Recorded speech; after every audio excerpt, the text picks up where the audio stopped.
Is that a quick fix or a major upgrade? Understanding the difference could mean the world to your tax strategy. Let's clarify the line between repairs and maintenance and capital improvements. Repairs and maintenance costs generally restore your property to its original condition without significantly increasing the value or extending its useful life. Think of patching a roof leak, fixing a broken door, or repainting walls, maybe new carpet. All of these are typically deductible expenses in the current year.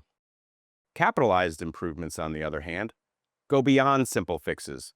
They add value, they prolong the property's useful life, or adapt it to a new use.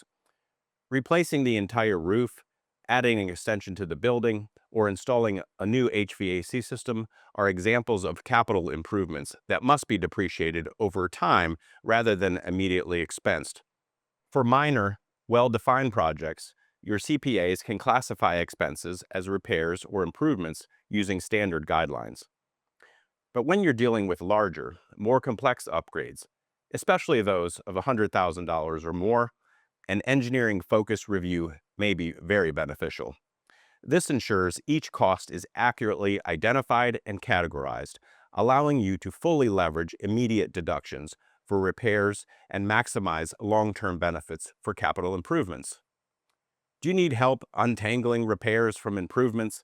Let's review your project details and ensure you're treating every cost correctly for optimal tax results.